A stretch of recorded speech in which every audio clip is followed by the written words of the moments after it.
Hey, story lovers. Before we dive into this story, please hit that subscribe button. Your support means the world to us. This channel is growing because of you. Your comments, your likes, your shares, they help us keep telling real African stories that touch hearts and open eyes. So please subscribe and let's grow this family together. Now, let's begin. He was my brother until success happened. I'll never forget that night. The air in Yola was thick with perfume and pride. The lights inside the banquet hall sparkled like fake stars, and right there, on that glittering stage, stood my younger brother, Samuel, holding an award that used to be our dream. I clapped at first. I tried to be proud, but then he said something that made my palms freeze midair. "This award," he said, smiling into the camera, "goes to the man who believed in me from day one, my mentor, Mr. Dai, Ahmed Bello." The crowd erupted in cheers. I felt my chest sink. Ahmed Bello? The same man who once laughed at us and said we'd never amount to anything? I stood there holding a cheap phone in one hand and a plastic bottle of water in the other, watching my own brother call another man his backbone. My throat burned. My lips wanted to shout, "Say my name, Samuel!" But I didn't, because that was the moment I realized success doesn't change people. It just shows who they really are. Flashback to when hunger was our roommate. Back then, Samuel and I shared a one-room face-me-I-face-you apartment in Jameta, a noisy part of Adamawa where power could go off for 3 days and nobody would complain. He was the dreamer. I was the doer. He'd say, "Bro, one day I'll build an empire." I'd laugh. "First build breakfast." We sold secondhand phone chargers near the roundabout. I handled customers while he went around the bus park convincing travelers that our chargers were original Samsung. Sometimes, when we made 3,000 a day, it felt like heaven. Other days, we went to bed with nothing but pure water and hope.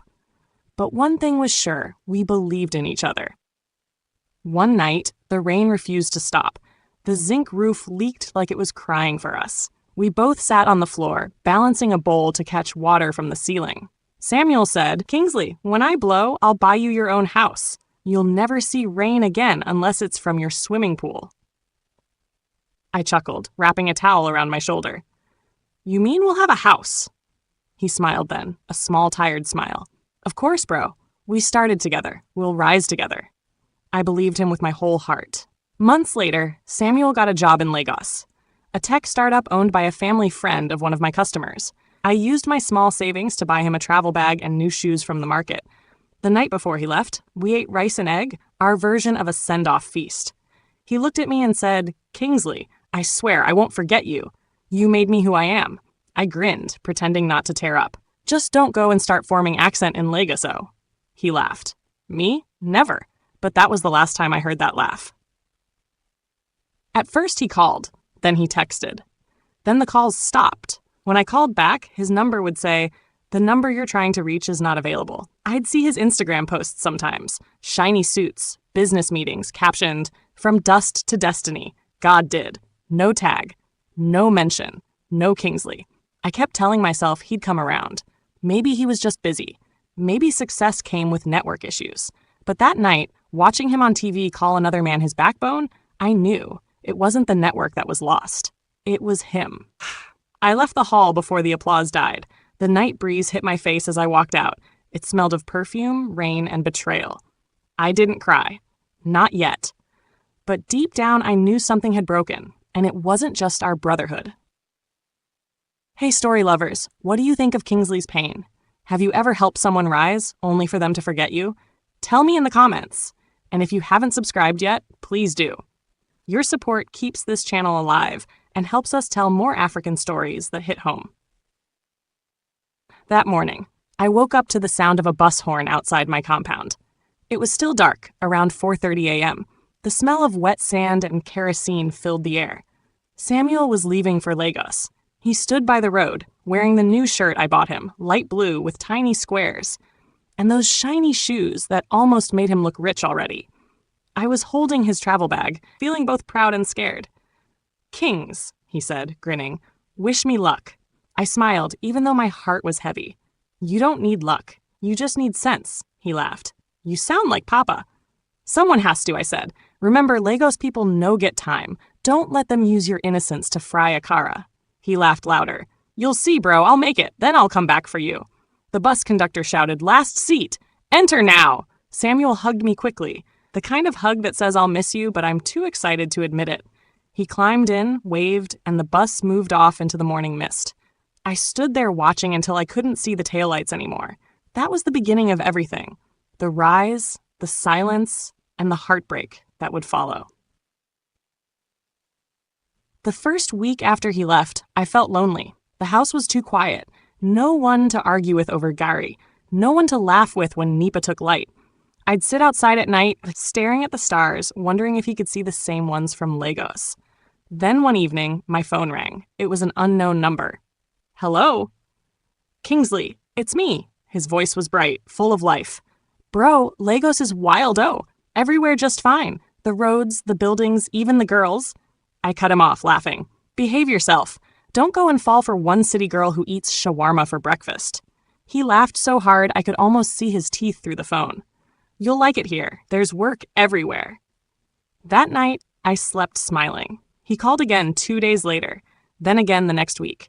Each time, his voice sounded stronger, busier. He said he was learning fast, working at a startup called Smart Pay Africa. They sold payment software to businesses. He said his boss liked him. He said people there called him the future. I was proud, so proud that I started calling him Odogwu. At first, he'd ask me for small help. "Bro, can you send 3,000 for transport?" Or, "I need to print some documents." Even when I had to borrow from my neighbor, I'd send it, because I wanted him to stand tall. One time, he called and said, "Kings, there's a competition in my office. If I win, I'll get promoted." "Wow," I said. "What's the prize?" "A new apartment in Lekki." I whistled. "Chai, that one no be promotion. That one na relocation to heaven." He laughed, then paused. "Pray for me, bro. I really want this." That night, I knelt beside my creaky bed and prayed for him like I was praying for myself. After that, things moved fast. He stopped asking for help. Instead, he started sending. "Bro, check your phone," he said one day. I looked. Alert 50,000s. I jumped up. "Ha! Samuel, you thief bank?" He laughed. "Small appreciation. I got the promotion." I couldn't stop smiling. For days, I walked around Adamawa like I was the one promoted. People would say, "Kingsley, you look happy." I'd reply, "My brother is doing well in Lagos." Those words felt sweet in my mouth. Samuel's calls became shorter. Sometimes he'd call while rushing into a meeting.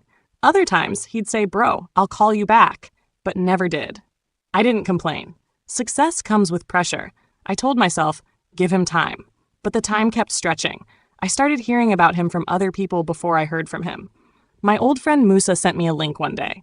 "Isn't this your brother?" I clicked. It was a YouTube video, Samuel giving a speech in a suit that cost more than our old rent. I came from nothing, he was saying, but with determination and the help of my mentors, I rose. Mentors?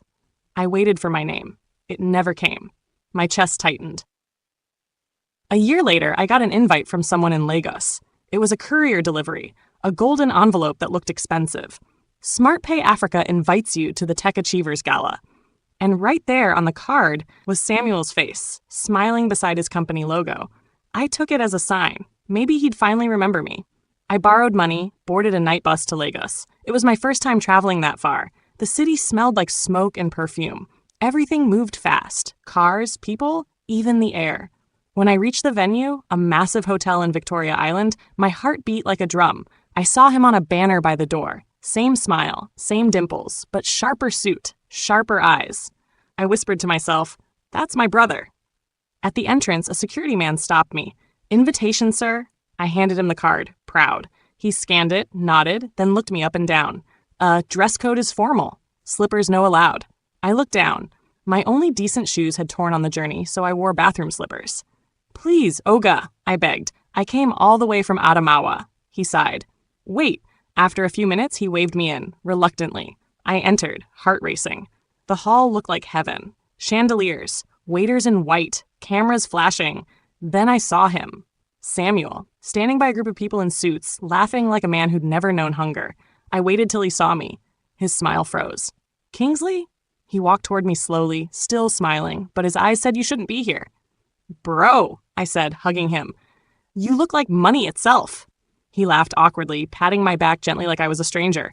"Kingsley, wow, you made it. I smiled. Of course. I couldn't miss your big night. Then one of his colleagues, a light-skinned lady with a glass of champagne, asked, "Oh, who's this?" Samuel hesitated. Then he said, smiling stiffly, "Oh, this is, Kingsley. He used to mentor me back in the day." I froze. Mentor? That word hit me harder than a slap. He didn't say brother. He didn't even say family. Just used to. Like I was an expired product. I laughed awkwardly to hide my pain. "Yeah, so, back in the day." The lady smiled politely, then turned back to her drink. Samuel adjusted his tie. "I'll find you later, bro, okay? I have to talk to some investors." I nodded. "Sure." He walked away quickly. I stood there, surrounded by strangers, watching him shake hands with people who'd never held his hand when it was rough. A waiter came by with a tray of small chops. I grabbed one puff and chewed slowly, not because I was hungry, but because it was the only thing that reminded me I was still human. I left before the event ended. Outside, the Lagos air hit me like fire. That was the first time in my life I wished I had stayed poor, because at least poverty had honesty. After that night, I tried to reach him again. No reply. No callback. One day, I went to his office. The receptionist smiled fake and said, "Sir, he's in a meeting." I waited 5 hours. At 6 p.m., she said, "He left through the back." I walked out slowly, my feet heavy. At the bus stop, a young man selling groundnuts recognized me. "Uncle, are you okay? You look tired." I smiled faintly. "I'm fine. Just learning what success does to some people." Weeks later, he posted another video, this time saying, "No one believed in me. I did it all myself." The comments were full of praise. "Inspiration. Hard work pays." "You're a role model." I laughed bitterly. "Hard work, yes, but whose work?" I remember the nights I gave him my food because he hadn't eaten. The times I borrowed money for his printing, his transport, his clothes. Now I was just a forgotten page in his success story. But I didn't hate him. Not yet. Because somewhere deep inside me, I still believed my brother would find his way back. One rainy evening, while closing my small phone repair stall in Yola, a customer showed me a breaking news video on Facebook. Big CEO in Lagos caught in office scandal. I didn't care until I saw the name. Samuel King's Technologies Limited. My chest tightened. That's how I knew karma had started her journey. Hey, story lovers. Before we continue this hot story, please, if you haven't subscribed, do it now. Your support keeps us going. It helps us tell African stories like this one, real, raw, and unforgettable. It took me 3 months before I decided to go back to Lagos. 3 months of seeing my brother's name trending for the wrong reasons. It started small, a whisper on Facebook, a few gossip blogs posting headlines like, "Smart Pay Africa accused of data breach," "CEO Samuel King's under investigation." At first, I ignored it. I told myself people always try to bring down those who are doing well, but the headlines kept multiplying. Then one morning, I opened YouTube and saw his face. Not smiling, not confident, but tired. He was walking into a government office surrounded by security men. That image burned into my brain. The same brother who once said, "Bro, I'll make you proud," now looked like someone the world had finally caught up with. I sat outside my small phone repair stall in Jamaica that day, the sun burning my back, thinking.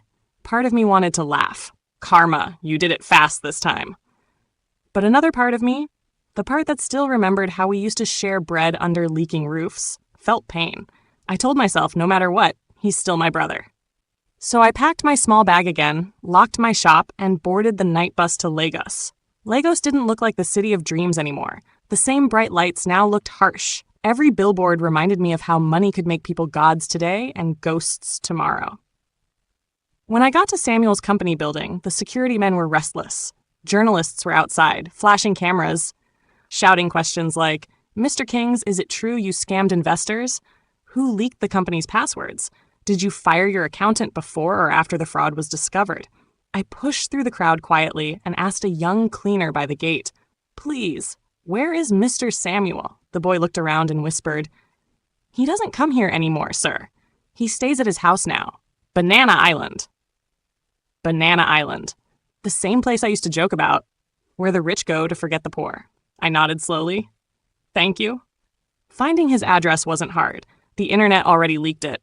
That evening, I stood at the gate of a massive white mansion, staring at the intercom. I pressed the button and waited. A robotic female voice said, "Who are you here to see?" I cleared my throat. Tell him his brother is here. Kingsley. There was silence for about 30 seconds. Then the gate slid open. I walked in slowly, heart pounding. Inside, everything looked like a dream. Trimmed grass, fountains, cars parked like ornaments. But the house itself felt quiet. Too quiet. The kind of quiet that screams guilt. He came out in a plain black t-shirt and sweatpants, barefoot, beard unshaven. His eyes looked different. No shine, no pride, just fatigue and fear. Kingsley, he said softly. I stood there, studying him. I didn't rush into a hug this time. He tried to smile. You came all the way? I nodded. I saw the news. He sighed, rubbing his face. They're trying to destroy me. Lies, all lies. Then tell me the truth, I said quietly, because Lagos doesn't lie without evidence. He looked away. It's complicated. We sat in the living room, the kind of place that looked like it should belong to a movie star. Marble floors, expensive paintings, a flat screen so big it could show God himself in HD.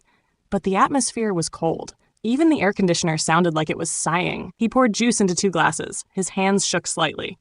I trusted the wrong people, Kings, he said, voice low. My accountant, my manager, they set me up, transferred company funds, and pinned it on me. I listened quietly. So what are you going to do now? He shrugged. My lawyers are handling it. I just need time and peace. Peace? I asked, looking around. With this kind of house, peace should be free. He laughed weakly. Peace isn't for sale. I wanted to say a lot that day. I wanted to ask why he never picked my calls, why he introduced me as a mentor, why he forgot me when the world started clapping. But seeing him that broken, I couldn't. So I just said, do you need help? He looked at me, shocked. You? Help me?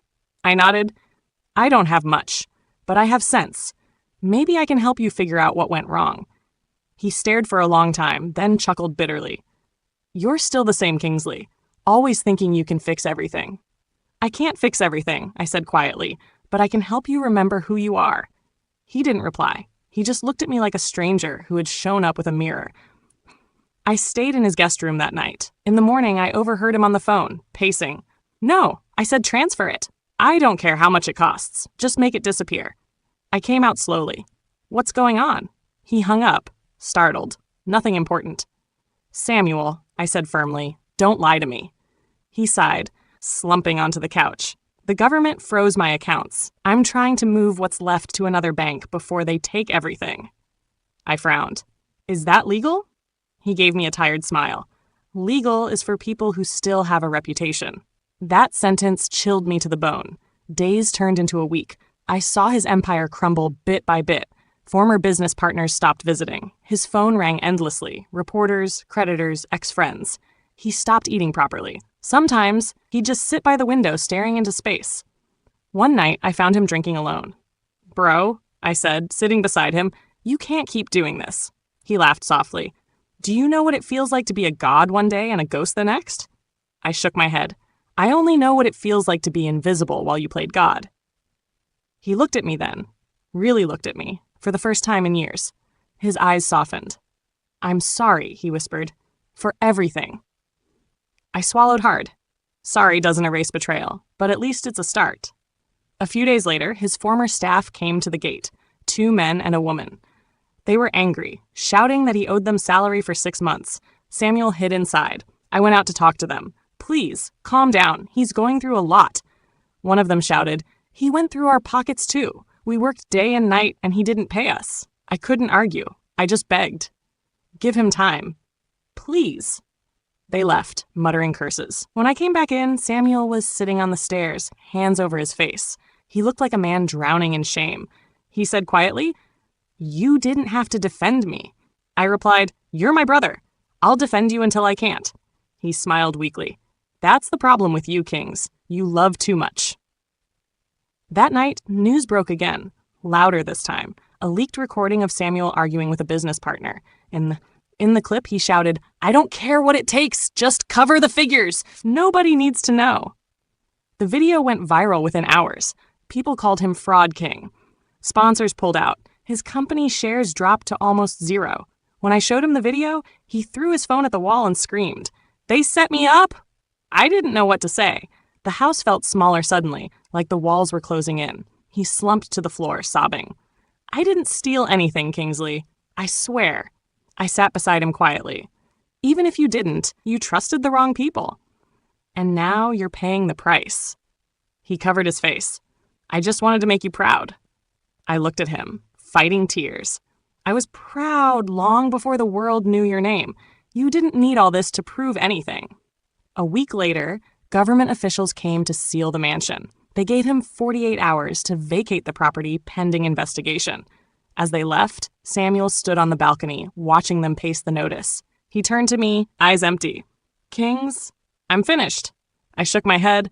No, you're not. You're just back to where real people live. He chuckled through tears. You still have jokes? I smiled faintly. If I don't laugh, I'll cry. And you know I hate wasting water. For the first time in weeks, he laughed. A real laugh. It felt like the old days again. What he didn't know was that behind the scenes, I had started talking to one of his loyal employees. A quiet lady named Funmi, who had worked with him from the beginning. She told me everything. Who betrayed him, how the accounts were hacked, and where the proof was hidden. I didn't tell him yet, because I wanted to be sure. I spent days moving between cyber cafes, calling contacts, digging through files she sent. And the more I found, the more I realized Samuel wasn't guilty. He was just careless. Careless with trust. Careless with people. Careless with love. When I finally got the last piece of evidence, I printed it and kept it safe in my bag. I looked at Samuel sleeping on the couch, snoring softly, face swollen from stress. He had lost everything, his company, his house, his friends, but maybe not his soul. That night, I whispered to myself, tomorrow, I'll save him, the same way he once promised to save me. When you love someone who once forgot you, saving them isn't easy. It's like helping a man who stabbed you while he's still holding the knife. That was how I felt about Samuel. He was broken, humiliated, and hated by the same world that once sang his praises. Every blog headline was a fresh wound. Ex-CEO Kings finally exposed. How greed destroyed SmartPay Africa. From brother's keeper to public enemy. But deep down, I knew the full truth hadn't come out. And that truth, painful as it was, could change everything. For weeks, I had been meeting secretly with Funmi, the loyal employee who'd refused to turn her back on Samuel, even when everyone else did. She showed me emails, contract, and bank transactions that proved something wasn't adding up. The person who truly stole from the company wasn't Samuel. It was his trusted CFO, a slick man named Deji Bamidele, the same one who used to follow him everywhere like a shadow. Deji had created dummy accounts, moved company funds, and blamed it all on system errors. Then when things got tight, he leaked voice recordings to frame Samuel and disappeared with millions. I told Funmi, if we can prove this, we can clear his name. She nodded. But we'll need to be careful. Deji has people protecting him. For the next month, I became a ghost in Lagos. I stopped staying in Samuel's mansion because the house had already been marked by investigators. Instead, I rented a tiny room in Yaba, the kind where the fan made more noise than the cars outside. By day, I worked repairing phones to survive. By night, I became a detective. I tracked every transaction, called every contact Funmi mentioned, even visited the bank where the money was moved. At one point, a security guard warned me, Oga, this kind of matter no beef for ordinary people owe. I just smiled. I'm not ordinary. I'm his brother. Meanwhile, Samuel kept sinking deeper into depression. His mansion was gone, his cars sold off, his phones buzzing with insults. He moved into a small serviced apartment, far from Banana Island, far from attention. Sometimes I'd visit him, bring food, and find him sitting on the floor staring at nothing. Kings, he said one night, do you think people can forgive me? I looked at him. People forget before they forgive. You just need to give them time. He chuckled bitterly. I used to think time was money. Now I see it's punishment. That line stayed in my head for days. Then one hot afternoon, Funmi called me, her voice trembling. Kingsley, I found something, a backup drive from Deji's old laptop. Where is it? In my cousin's shop in Ikeja. I hid it when everything started. It has all the proof, emails, transfers, even voice notes. My heart nearly jumped out of my chest. Don't move it. I'm coming. I left everything I was doing, jumped on a bus, and went straight there. When I plugged the drive into a computer, what I saw made my blood run cold. Deji had recorded his own phone calls, conversations with suppliers, fake receipts, screenshots of bribes, and even one voice note where he laughed and said, "Let them blame Samuel," He won't survive this one. I leaned back, eyes wide. This was it. The truth. But I couldn't just drop it online. If I did, it would look like revenge. It had to be done smartly, publicly, where no one could twist the story again. The perfect moment. 2 weeks later, a press conference was announced. The government's anti-fraud unit was set to release final findings about SmartPay Africa. Every news channel planned to cover it. Bloggers, influencers, former staff, everyone wanted to see Samuel destroyed once and for all. That was when I knew. This was the moment to act. The night before. That night, I visited Samuel. He looked worse than ever. Beard rough, eyes dull, half a bottle of gin beside him. "Tomorrow is the final hearing," he said quietly. "After that, I'll be officially done. Maybe I'll go back to Adamawa, start farming." I stared at him. "You think you can plant yam on broken trust?" He smirked weakly. "At least yams don't gossip." I sat down beside him. "Samuel," I said softly, "what if I told you you're not the villain?" He looked at me, confused. "What are you talking about?" I smiled faintly. "You'll see tomorrow." He frowned. "Kingsley, don't do anything stupid. Please. I can't survive another scandal." I patted his shoulder. "Trust me. For once." He stared at me for a long time, then nodded slowly. The hall was packed. Journalists filled every corner. Cameras flashed like lightning. Samuel sat in the front row, head low, wearing a simple gray shirt. He looked like a man waiting for a verdict on his soul. I stood at the back, holding a small flash drive in my pocket. My heart pounded so loud I could barely hear the MC speaking. Then the chairman stepped forward and said, "Today, we will reveal the final findings of the SmartPay Africa case." The room went silent. Just before they could start, I raised my hand. "Excuse me, sir," I said loudly. "I have evidence that may change everything." Everyone turned to look at me. Murmurs filled the room. The chairman frowned. "And you are?" I walked to the front slowly, holding the flash drive up. "I'm Kingsley, Samuel's brother, and I have proof that he's innocent." The audience gasped. Samuel looked up suddenly, eyes wide. They allowed me to connect the drive to the projector.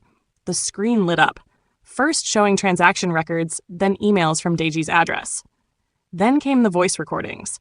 Deji's voice filled the hall. "I moved the money already. The fool doesn't even know. Let him go down alone."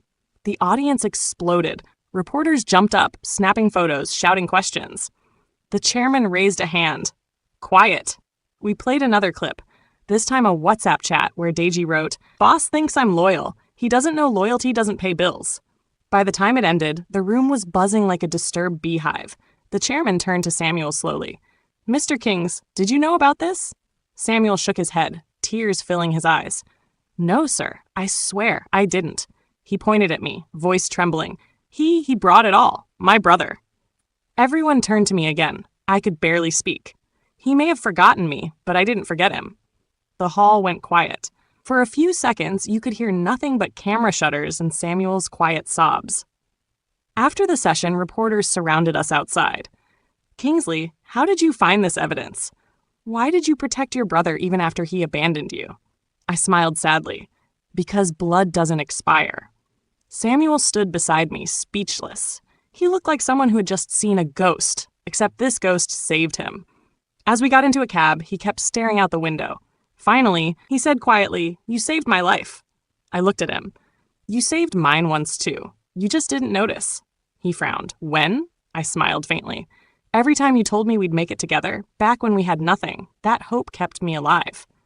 He didn't reply, but I saw his jaw tighten and a single tear slide down his face. By evening, every blog had a new headline. SmartPay CEO vindicated. Real culprit exposed. The brother who saved his brother. Kingsley Kings, the unsung hero. My face was everywhere, but I didn't feel like a hero. I felt tired, exhausted, relieved, because the truth had finally spoken louder than gossip. 2 days later, a journalist invited me for a live interview. She asked, "Kingsley, what made you fight for him after he betrayed you?" I thought for a while, then said, "When love is real, it doesn't stop when someone fails. You just step aside until they remember who they are." The audience clapped softly. Then she asked, "Do you think he's learned his lesson?" I smiled. "Ask him that yourself." And right on cue, Samuel walked into the studio, unannounced, quiet, humble. He shook my hand in front of the cameras and said, "This man is my true backbone, not anyone else. I forgot that, and I lost everything." The room fell silent again. For the first time in years, we stood side by side, not as a CEO and a repairman, but as brothers again. When the show ended, we sat outside on a bench under the studio lights. He said, "Kingsley, I want to rebuild, but this time, not just a company, a life." I smiled. "Good, because fame fades, but character doesn't." He nodded slowly. "You're wiser than me." "I'm older too," I said, grinning. He laughed, genuinely this time. "Remember when we used to eat rice and egg and call it a feast?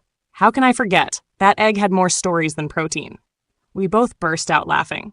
For a brief moment, it felt like the old nights again, when life was simple, dreams were pure, and all we had was each other. That night, I couldn't sleep. I sat by the window of my small apartment, watching Lagos traffic crawl like red fireflies. I thought about how success had separated us, and how truth had stitched us back together. I realized something deep. Sometimes God won't let people fall because he hates them. He lets them fall so they'll see who's still standing beside them when the noise fades. Samuel had finally seen me, not as his past, but as his mirror, and I wasn't angry anymore. Hey, story lovers, please, don't forget to subscribe. Your support means everything to us and keeps Story and Soul alive, bringing you more emotional, powerful African stories every day. The night after the interview, I couldn't sleep. Not because of excitement, but because of quiet. For the first time in years, my phone wasn't buzzing with worry. Samuel's name had finally been cleared. Still, my heart was restless. We'd fixed his reputation in the eyes of the world, but not between the two of us. A few days later, Samuel called. His voice was calm, almost too calm. "Bro, can we meet?" "Where?" "By the lake in Yaba, the one we used to sit beside after selling phone chargers." I smiled faintly. "You remember that place?" "I never forgot," he said quietly. When I got there, he was already sitting by the water, wearing a plain white shirt, slippers, and a baseball cap. No bodyguards, no noise, just him, the way he used to be. For a moment, I stood behind him, watching his reflection tremble on the water. He looked smaller somehow, like success had finally peeled off all the pride. He turned when he heard my steps. "You came." "I said I would," I replied. "You sounded like you needed peace." He chuckled. "Peace, yes, and forgiveness." I sat beside him, silent. He exhaled slowly. "Kingsley, I messed up. I don't even know where to start." I didn't speak. I just waited. "I left you behind," he said. "When things got good, I acted like I built it all alone. I told myself it was easier that way, that I owed no one anything." His voice broke a little. "But the truth is, I owed you everything. Every single thing." I turned to him. "So why didn't you just say it then? Why wait till the world dragged you?" He looked down. "Because shame is loud, bro. And pride makes you deaf." That line hit me deep. We sat there for a long time, listening to the water splash against the stones. Then he said something I didn't expect. "I lost everything chasing applause. But you never changed. You stayed real even when I made you invisible. I don't deserve your forgiveness." I sighed. "You're right, you don't." He flinched. "But I'm giving it anyway," I said softly, "because I can't carry the pain forever. It's too heavy." He turned toward me, eyes watery. "You mean that?" I nodded. "I mean it." Suddenly, he did something that caught me off guard. He dropped to his knees. "Samuel, what are you doing?" He clasped his hands like a child. "Let me say it properly. Kingsley, I'm sorry for the disrespect, the silence, the pride. You're my brother, and I failed you." I grabbed his arms, pulling him up quickly. "Stand up. You don't kneel for me." He shook his head. "I need to. The world saw me kneel for investors, but never for the man who made me who I am." My eyes burned, but I laughed through the tears. "You fool. Get up before people think we're rehearsing Nollywood." He laughed too, wiping his face. It was messy, emotional, ridiculous, but it was real. After that day, we started rebuilding, not just trust, but a partnership. He didn't want to go back to Smart Pay. "That name is cursed," he said. So we began something new. A small startup that fixed damaged phones and sold affordable tech accessories. He handled marketing and funding. I handled repairs and customer relations. We named it Twin Roots. "Why that name?" I asked. He smiled. "Because trees only stand tall when both roots are strong, and you were my missing root." Business was slow at first. We rented a small shop near Yaba Market. Paint peeling, floor cracked, signboard hanging half broken. But we were happy. Every day, Samuel showed up before me, sweeping the floor, joking with customers, learning humility one transaction at a time. That evening, as we sat outside the shop eating suya, he said, "Do you ever wish things went differently?" I thought for a while. If they did, we might never have learned what truly matters. He laughed. "You and your wisdom quotes." Someone has to balance your foolishness. He threw a piece of suya at me and we both burst out laughing. For a moment, everything around us felt still. The cars, the noise, even the wind. And in that stillness, I realized the truth. Sometimes God breaks people not to destroy them, but to rebuild what pride ruined. Samuel wasn't just my brother anymore. He was proof that redemption is real. Hey, story lovers! What do you think of Kingsley and Samuel's journey? Do you believe everyone deserves a second chance after betrayal? Drop your thoughts in the comments, and don't forget to subscribe to Story and Soul. Your support means the world to us. Click the right corner of your screen for more powerful African stories about forgiveness, family, and faith.